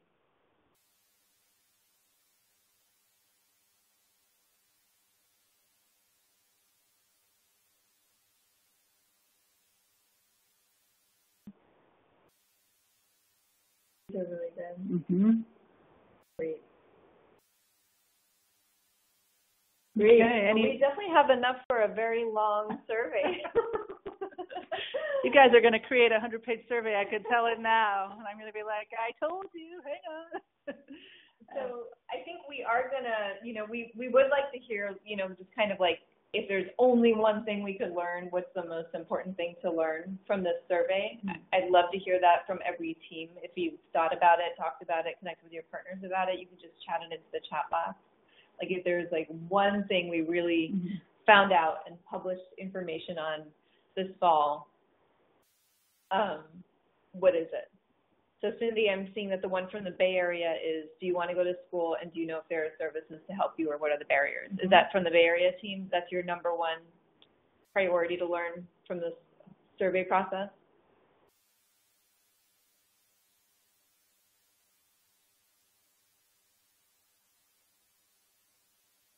I'm going to ask the other teams to check in. So we've heard from the Bay Area. What about Tampa? Hi, it's Veronica. Can you hear me? Oh, yeah. Go ahead, Veronica. Okay. I think the one thing, and I think you might have said this in the beginning, so it might be backwards for me to say it, but I think the one thing that in my heart that I would want to know is, I'm sorry, I'm on the computer and on the phone trying to make it work, is what can we do to help? What can we do to help? Mm-hmm. Well, not necessarily us, but what do they need to move forward? What do they need most, I guess? What do women need most? What do you need most? And what do you need most in order to do what? Or is it just like generally we want to know what they most need? In order to maintain your health care. Okay. Okay, great. So we've heard from the Bay Area, we've heard from South Carolina. San Diego's saying that their number one is what are the barriers to access care, and what services do they need that they're not getting? Lauren, Bay Area, overall, how satisfied are women with the services they're currently receiving? So is that the Bay Area question? Are these both the Bay Area questions? The school one and the services? Okay, got it. And then School might have come in as you were talking. Oh, got it. Yeah, the service one. I think I saw Louisiana checking in. Okay, Sharon, we'd like to know what services they're lacking and what their greatest need would be. And that's again for services. Definitely seems to be a theme in terms of really assessing unmet needs. Michigan, can you love yourself as a woman living with HIV?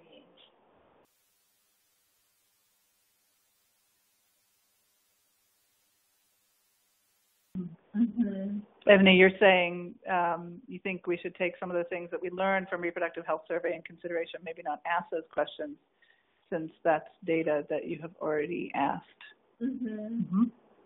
Yeah, Ebony, do you have thoughts about particular aspects of the questions we've talked about that we already have answers to?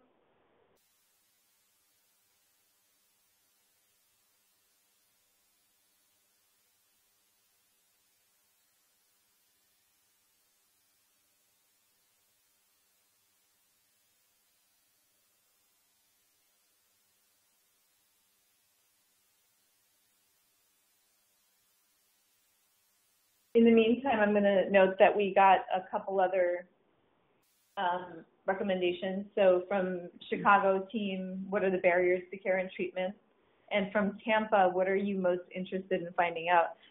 Janet, can you clarify that? Do you mean as a woman living with HIV, what does she need to know? Or could you just clarify what you mean?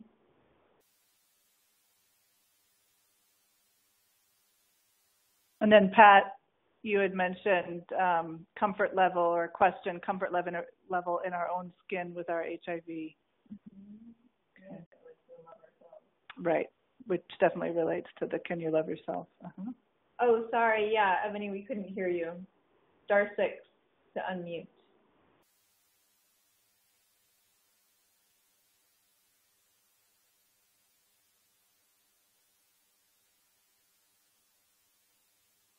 Okay, so I see Tampa checking in. Do you know where services are, how to access them?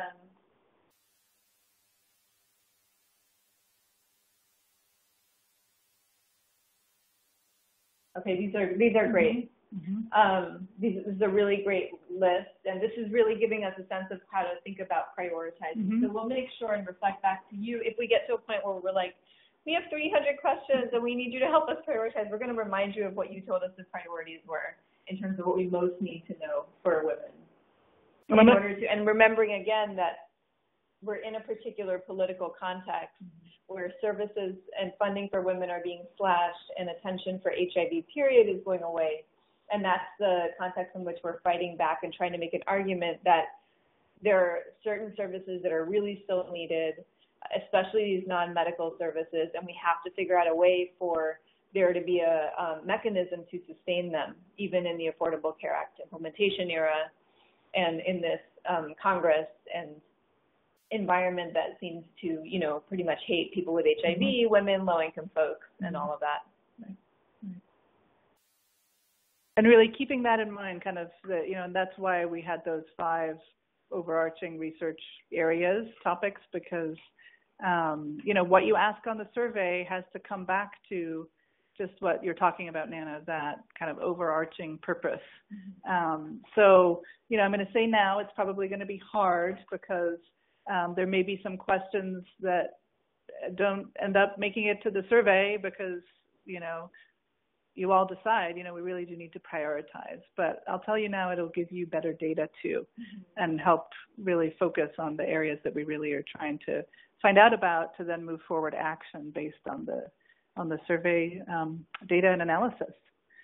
So I'm seeing that we're at 4:54. I think I'm going to hand it over, Nana, to you to kind of wrap up and talk about next steps. So it's been really wonderful for me to get to kind of participate in the conversation, and I'll continue to be around and join as many of the conversations as I can, and always feel free to contact me directly. My email is on the final slide. I'm really inspired. I know that this is going to be really powerful work. It's not always easy, but we know that's not really necessarily the way to go. And I'm just so inspired by everyone and by just the incredible participation and conversations. So, and I'll hand you over to Nana. Great. Thank you so much again, Sonia, for that really excellent, informative presentation. Again, I learned a lot, and I'm looking forward to listening to the recording again. We just wanted to walk through the next steps and timeline with you again. So the project implementation webinar, where we actually sort of run through the survey, talk through the logistics, go over the consent forms and packet and all of the different sort of mechanics of administering the survey, that is going to be on May 15th, as you all know, at the same time block that we had this one. So in between now and then, we basically have, a little over 2 weeks to develop a survey that all of us are happy with, which we think is going to be a lot of work. And so what we are trying to do on our end is get you all a draft probably by the morning of Friday, May 8th to look at. And we're going to ask for pretty short turnaround time, like maybe something like 48 hours. So maybe by the end of the weekend, like Sunday night or something. So we'll get it to you on a Friday morning. We'll ask you to give us feedback, like take the survey, tell us how long it takes you to take the survey. We'll give you a few questions to answer, but it'll be like how long did it take you to complete the survey? Like, were there any questions you had difficulty answering? And then we'll want your general feedback too. And what we might do is actually schedule a conference call for early the following week, where we get to talk through some of the feedback from you and make sure we get to incorporate it early that week. So maybe like the 11th or 12th of that week. And then, we're hoping to have a final survey pretty much ready to launch on the 15th that we can share with you. So that is the goal in terms of the timeline for this. And then there's this whole other sort of set of questions around the other kinds of data we're going to collect other than the survey. For now, we're just trying to sort of focus in on the surveys, see what we're going to be able to get from that, and then figure out how we're going to augment it. But on our webinar on May 15th, we'll also talk about collecting other kinds of data and what some of those sources might be. So let me just stop and see if there are any questions. In the meantime, knowing that we're going to be ready to launch a survey, you know, most likely the week of the 18th, we don't anticipate it'll be much later than that if it is at all. Knowing that we'll be ready to launch around that time, it would be great if you all could think about how you might start recruiting women to take that survey, or maybe line up, you know, if there's a community-based organization you might want to go administer it at, or a place that you know that would be great to get a bunch of women together. If you could think about sometime towards the end of May or early June, in the first few weeks of June, is there a date you could go there? You can start talking to them already and making those plans. So let me just stop and see if there are any questions about the next steps and where we are right now before we close out. Okay, I see that, yes, Sunday is Mother's Day. So yeah, if you can get it to us, why don't we say Monday morning, the morning of May 11th? If you can get us that feedback, that would be great. Okay. Thank you. Thank you for reminding us about that. My mom would have killed me too. Okay. Any other feedback, comments, questions about the next step? Okay, great. Thanks again so much, all of you, for making the time to be part of this. I think it's a really powerful process, and it's powerful because of all of your commitment and participation and excellent expertise and thinking that you're bringing to it. And just again, a huge thanks to Sonia for her volunteering time to be so thoughtful and such a great partner to us as we think through this together. Thanks, everyone. Right, thanks, everyone. We'll make sure you get the recording and the slides of this afterwards in case you want to listen to it again. And we will work on getting that survey to you, too. So have a great evening. Bye. Bye. And if you have any questions or anything, just email myself or Marissa. Okay. Bye. Bye, everyone. Bye. Oh, we love you too, Pat. Bye.